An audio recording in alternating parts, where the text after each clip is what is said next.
Dana White argues harder penalties likely the best solution for eye poke problems in UFC.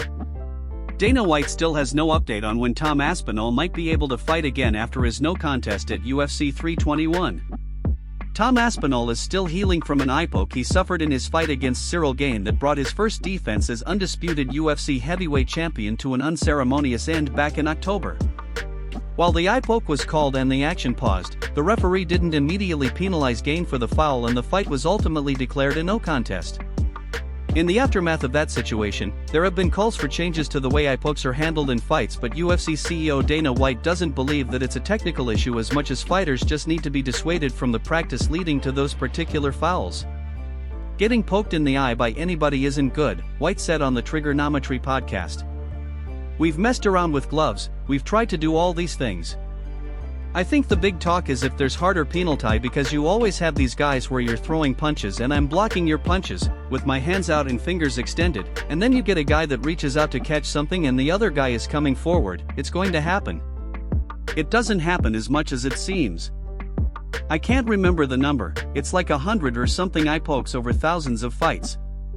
Unfortunately, the spotlight is much brighter when an eye poke ruins a main event like what happened at UFC 321 when Aspinall was unable to continue after he was fouled.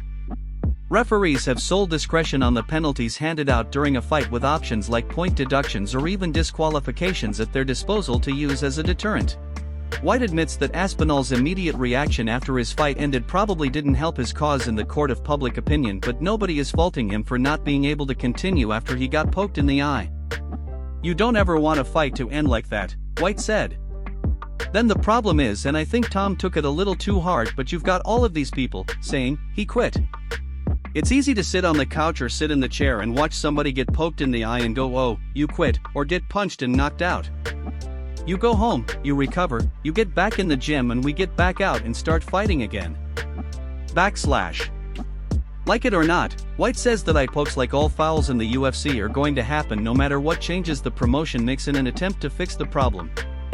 But fighters facing stiffer penalties for committing those fouls might be the only real solution, although White cautions that the problem is never going to truly just go away. We will definitely figure something out, White said. It's like bad decisions, bad referee calls, it's never going to go away. It's always going to be here.